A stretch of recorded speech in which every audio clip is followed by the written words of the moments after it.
सूर्य की कथा बहुत पुराने समय की बात है। जब त्रेता युग चल रहा था, दुनिया में असुरों का आतंक बढ़ रहा था। देवता और ऋषि मुनि भगवान से प्रार्थना कर रहे थे कि हे प्रभु, हमें एक ऐसा वरदान दो जो धर्म की रक्षा करे, अधर्म का नाश करे। वानरराज केसरी के घर जन्म उसी समय एक महान घटना घटी। वानरराज केसरी और माता अंजनी के घर एक दिव्य बालक ने जन्म लिया। वो कोई साधारण बालक नहीं था, उनके शरीर में शिव जी का अंश था। देवताओं ने आकर आशीर्वाद दिया, ये बालक बड़ा होकर हनुमान कहलाएगा। ये अमर होगा, बलवान होगा और धर्म की रक्षा करेगा। बाल हनुमान की शरारतें। बालक हनुमान जैसे जैसे बड़े होते गए, उनका बचपन भी बहुत निराला था। कभी पेड़ों पर छलांग लगाना, कभी पहाड़ पर कूद जाना, कभी ऋषियों के आश्रम में जाकर उनके यजी कुंड बिगाड़ देना। ऐसी नटखट शरारतें करते करते पूरा वन उनका दीवाना हो गया था। सूर्य को फल समझना एक दिन की बात है। सुबह का समय था। सूरज की किरणें पूरे जंगल में फैल चुकी थी। हनुमान जी भूख से बेचैन हो रहे थे। उन्होंने चारों ओर देखा, लेकिन खाने को कोई फल नहीं मिला। तभी उनकी नजर आकाश में चमकते हुए लाल लाल गोल सूरज पर पड़ी। उन्हें लगा, क्या सुंदर फल है। यह तो पका हुआ लाल आम या अनार जैसा दिख रहा है। मुझे यही फल खा लेना चाहिए। आकाश की ओर उड़ान हनुमान जी ने छलांग लगाई। उनका शरीर बल से भर गया। हवा देवता भी आश्चर्य से देखते रह गए, क्योंकि यह छोटा सा बालक आसमान की ओर ऐसे उड़ रहा था जैसे पक्षी पंख फैलाकर उड़ता है। अरे वाह, यह तो सीधा सूर्य की ओर बढ़ रहा है। देवता चौंक उठे।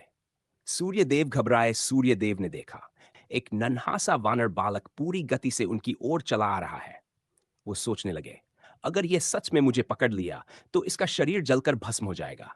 लेकिन यह बालक है, मासूम है, इसे बचाना ही होगा। उन्होंने अपनी किरणें तेज कर दी ताकि हनुमान जी डरकर लौट जाएं। लेकिन हनुमान कहाँ रुकने वाले थे। उनके मन में तो यही था, यह फल मेरा है, मैं इसे खाकर रहूंगा। सूर्य को मुंह में लेना धीरे धीरे हनुमान सूर्य तक पहुंच गए, और बिना किसी डर के उन्होंने सूरज को पकड़ लिया और अपने मुंह के अंदर रख लिया।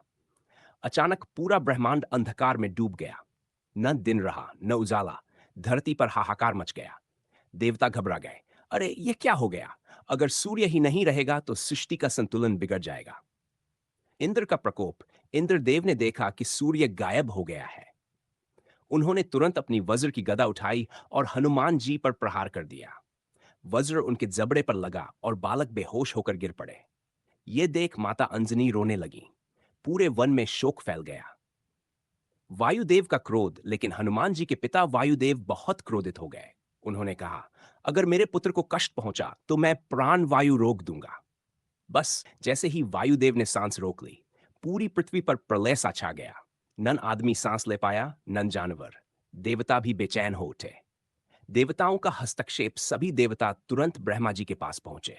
उन्होंने कहा, हे ब्रह्मा देव, कोई उपाय कीजिए। यह बालक तो दिव्य है, शिवजी का अंश है। इसे दंड देने के बजाय आशीर्वाद देना चाहिए। ब्रह्मा जी स्वयं आए। उन्होंने हनुमान जी को छुआ और तुरंत बालक जीवित हो उठा। वरदानों की वर्षा। तभी सभी देवताओं ने मिलकर हनुमान जी को वरदान देने शुरू किए। ब्रह्मा जी ने कहा, तुम पर किसी भी अस्त्र शस्त्र का असर नहीं होगा। इंद्र ने कहा, मेरा वज्र भी अब तुम्हें कभी हानि नहीं पहुंचा सकेगा। वरुण देव ने कहा, तुम पानी में भी जीवित रहोगे। अग्निदेव ने कहा, आग भी तुम्हें नहीं जला पाएगी। सूर्य देव ने कहा, मैं तुम्हारा गुरु बनूंगा और तुम जान दूंगा। निष्कर्ष। इस तरह हनुमान जी ने सूर्य को फल समझकर अपने मुंह में लिया था, क्योंकि वो बालक